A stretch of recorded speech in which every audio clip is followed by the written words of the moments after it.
This is the IELTS listening test.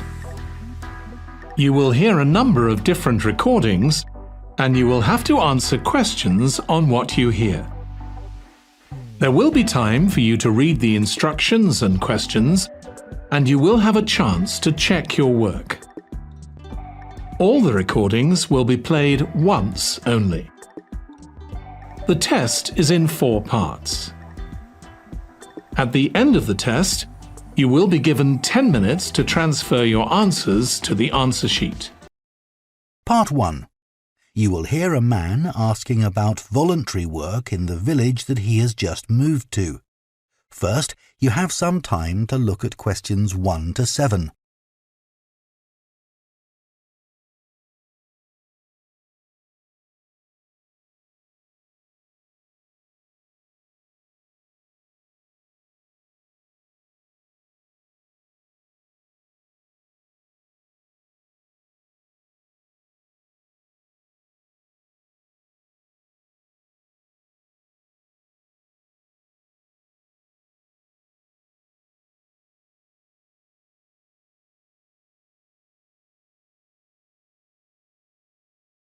Now listen carefully and answer questions 1 to 7. Hello, Jane Fairbanks speaking. Oh, good morning. My name's Frank Pritchard. I've just retired and moved to Southo. I'd like to become a volunteer, and I gather you coordinate voluntary work in the village? That's right. What sort of thing could I do? Well, we need help with the village library. We borrow books from the town library, and individuals also donate them. So one thing you could do is get involved in collecting them, if you've got a car, that is. Yes, that's no problem.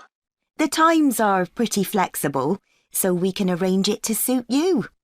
Oh, another thing is the records that we keep of the books we're given, and those we borrow and need to return to the town library. It would be very useful to have another person to help keep them up to date. Right. I'm used to working on a computer. I presume they're computerized? Oh, yes. Is the library purpose-built? I haven't noticed it when I've walked around the village.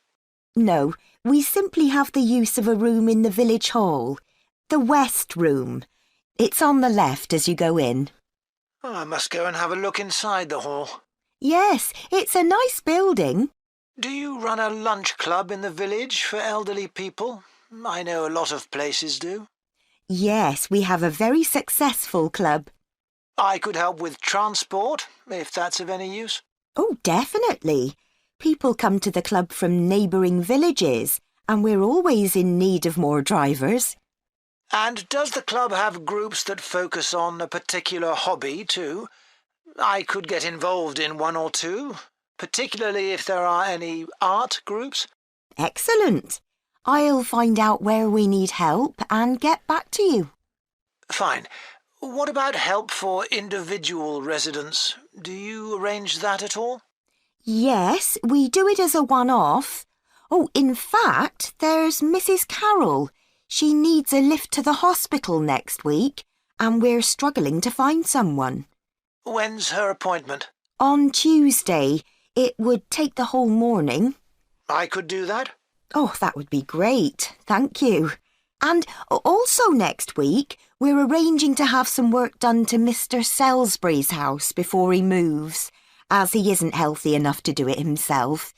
We've got some people to decorate his kitchen, but if you could do some weeding in his garden, that would be wonderful. OK, I'd enjoy that. And presumably the day and time are flexible? Oh, yes. Just say when would suit you best and we'll let Mr. Salisbury know. Good. Before you hear the rest of the conversation, you have some time to look at questions 8 to 10.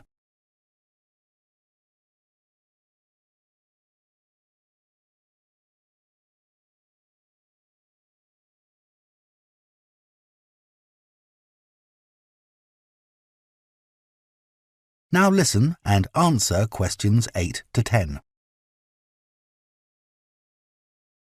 The volunteers group also organises monthly social events, which is a great way to meet other people, of course.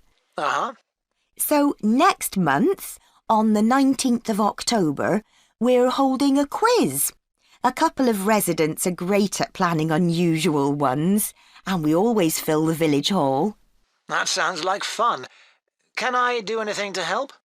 Well, because of the number of people, we need plenty of refreshments for halfway through. So if you could provide any, we'd be grateful. I'm sure I could. I'll think about what to make and let you know. Thank you. Then on November the 18th, we're holding a dance, also in the village hall. We've booked a band that specialises in music of the 1930s. They've been before, and we've had a lot of requests to bring them back. I'm not really a dancer, but I'd like to do something to help. Well, we sell tickets in advance, and having an extra person to check them at the door as people arrive would be good. It can be quite a bottleneck if everyone arrives at once. OK, I'm happy with that. We're also arranging a New Year's Eve party. We're expecting that to be a really big event, so instead of the village hall, it'll be held in the Mountfort Hotel. The... Mountfort. M-O-U-N-T-F-O-R-T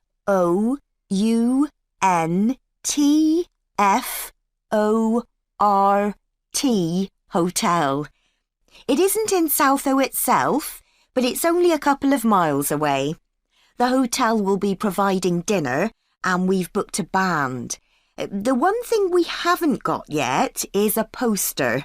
That isn't something you could do by any chance, is it?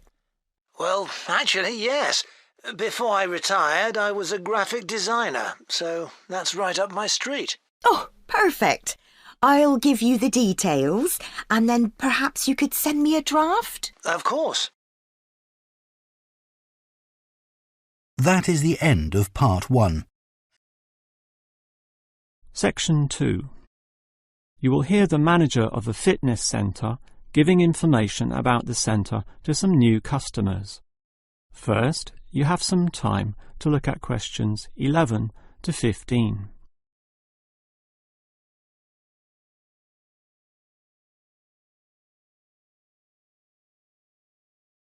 Now listen carefully and answer questions 11 to 15. Hello everyone, and welcome to the Fit for Life Health Centre, a place which, as the name suggests, is not just for short-term solutions, but rather intends to put you on a sensible and achievable footing for the rest of your life. And that's how we're different.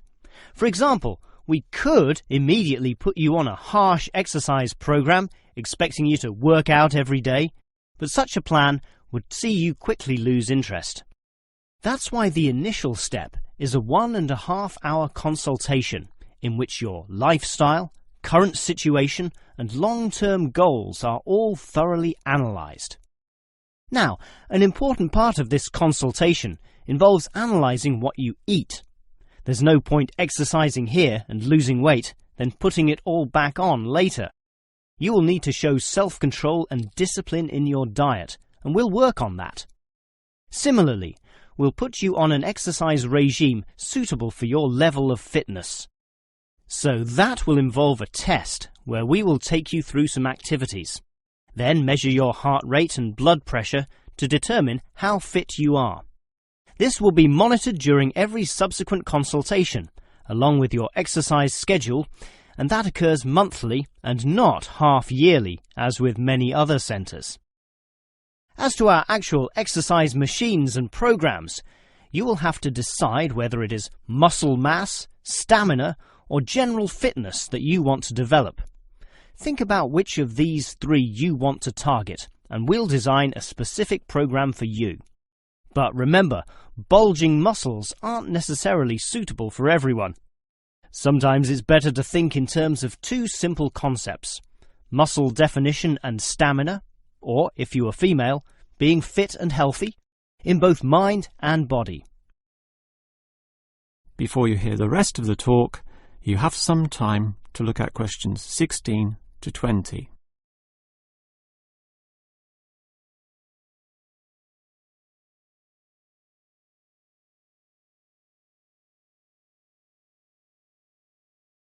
Now listen and answer questions 16 to 20. Now, if you're going to work out at this gym, you'll need to think about your reasons for exercising. So let's consider that in more detail. Muscle mass is certainly popular with the guys, probably seeking to impress the girls. And with muscles comes the confidence to do that, right? Well, for that, you'll need our high-stress weight units, where pumping iron is all the rage. Moving on to other benefits, one of the main ones is beating the tension of life, right? And the longer the exercise is, the greater the rewards in this respect.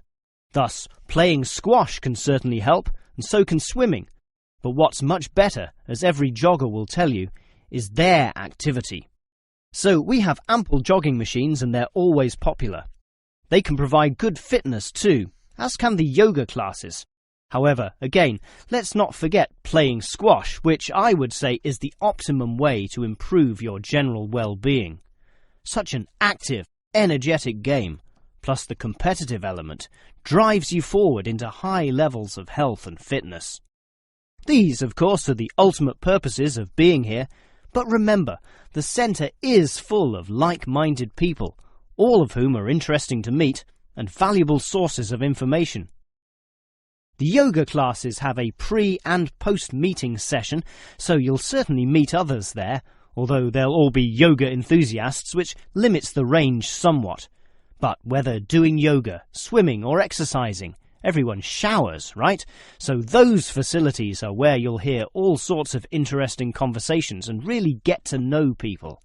Not like the front desk area, which is mostly empty as patrons go immediately inside to do their exercise. Of course, the front desk can answer all your questions and has information brochures and such like, but for knowing more about a greater variety of subjects and community concerns, look at the notice board in the yoga studio, where there's a huge array of papers, leaflets and articles, all for you to read and consider. That is the end of section 2. You now have half a minute to check your answers.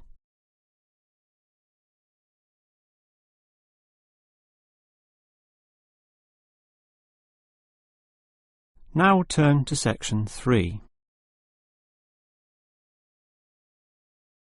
Part 3. You will hear 2 theatre studies students discussing stage and screen performances of Shakespeare's play Romeo and Juliet. First, you have some time to look at questions 21 and 22.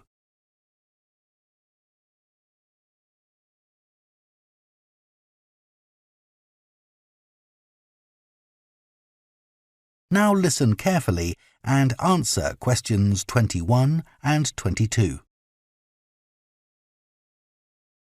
Did you make notes while you were watching the performances of Romeo and Juliet, Gemma? Yes, I did. I found it quite hard, though. I kept getting too involved in the play. Me too.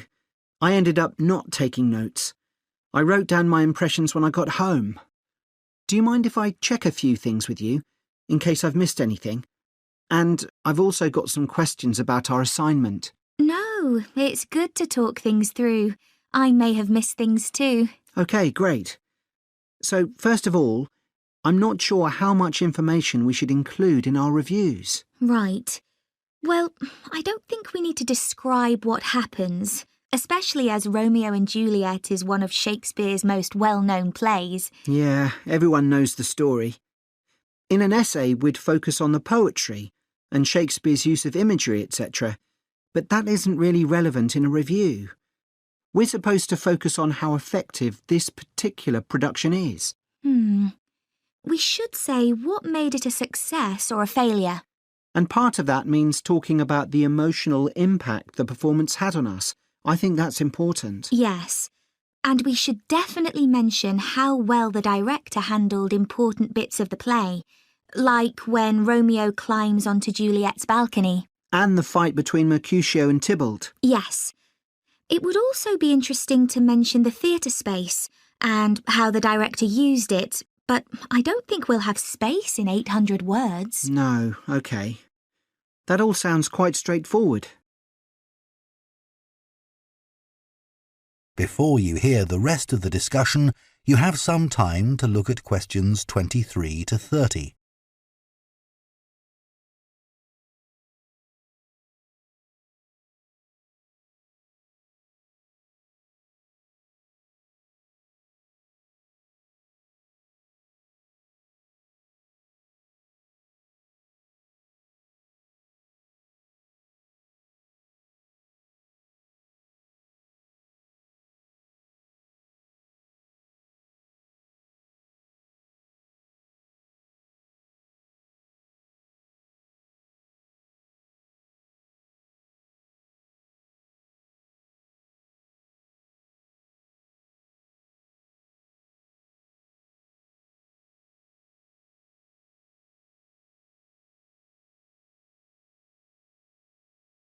Now listen and answer questions 23 to 30.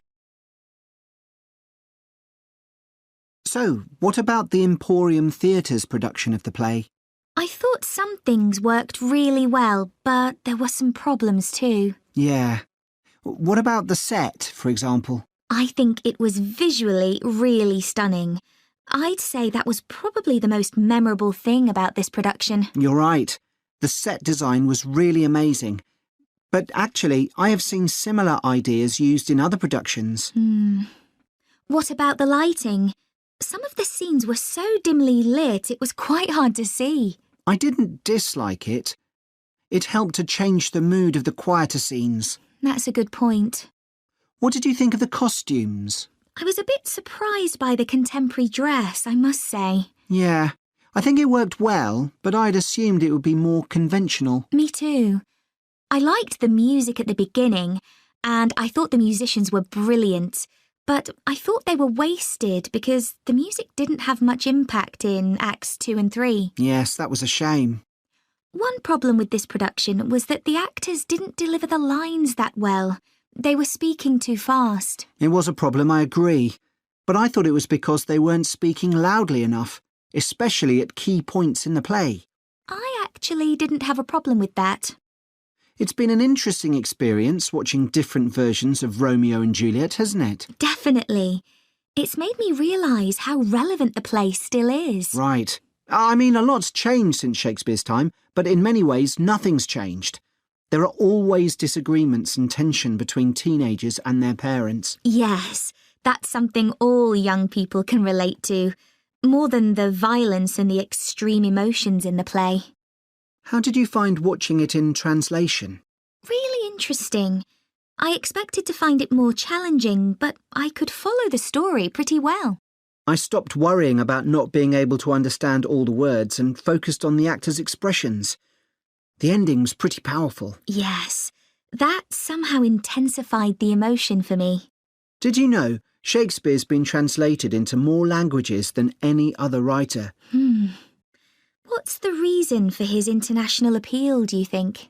I was reading that it's because his plays are about basic themes that people everywhere are familiar with. Yeah, and they can also be understood on different levels.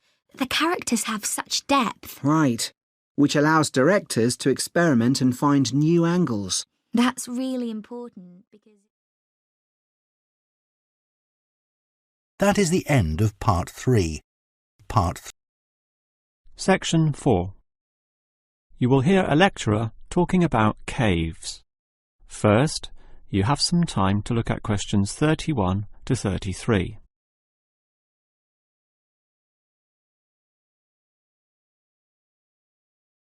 Now listen carefully and answer questions 31 to 33.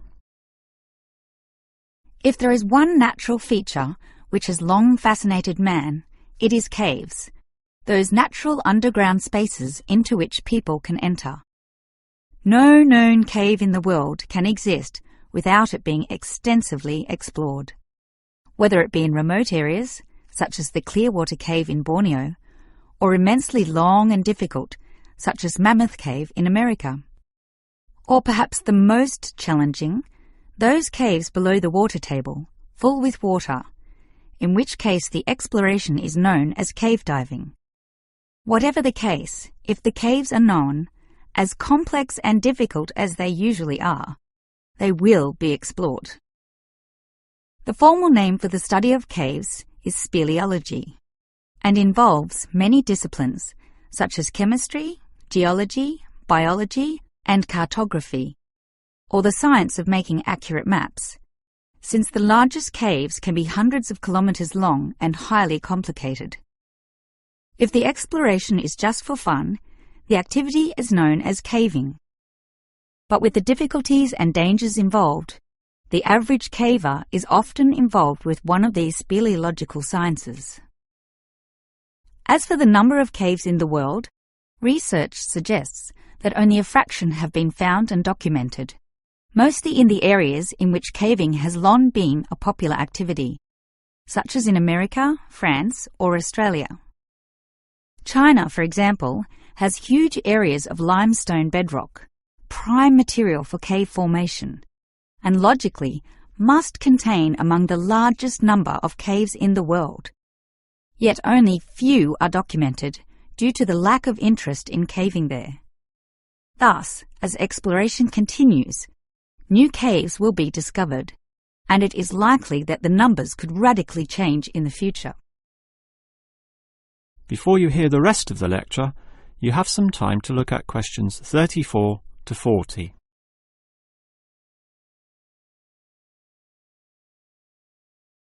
Now listen and answer questions 34 to 40.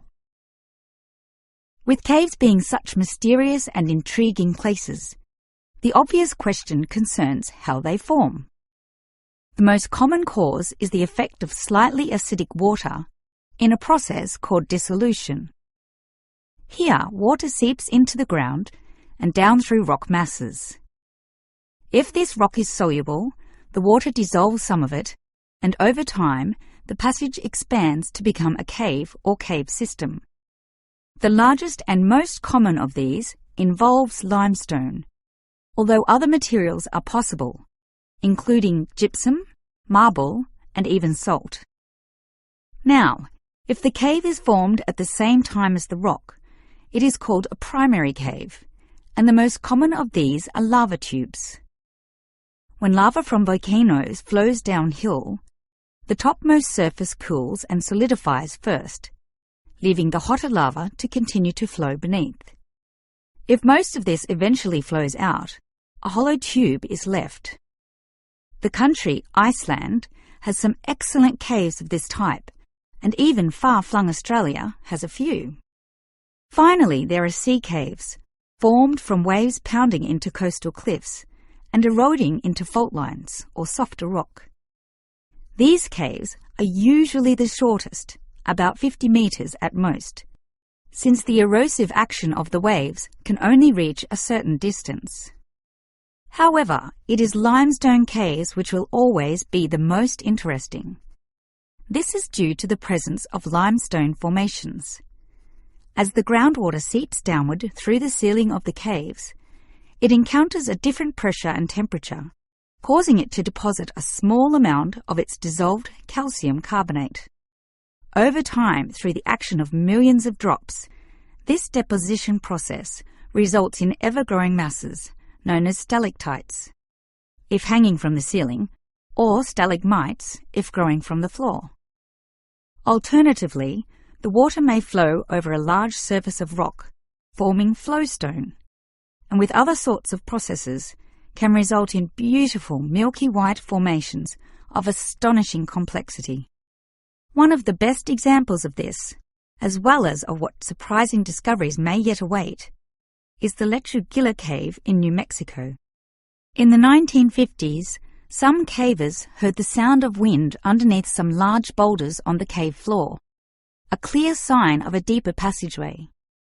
It took until 1984 for a group of cavers to gain permission to start digging, and 2 years later, in 1986, they broke through into a walkable passageway, unlocking one of the longest cave systems in the world, the deepest in America, and some of the most beautiful formations ever found. Unusually, many of these were yellow with sulfur, suggesting that the caves were a result of hydrogen sulfide from nearby oil deposits. This was forced through fracture lines, combining with existing groundwater to form sulfuric acid, dissolving the limestone from the bottom up instead of the normal top-down seepage which characterizes most limestone cave formations. That is the end of section 4. You now have half a minute to check your answers.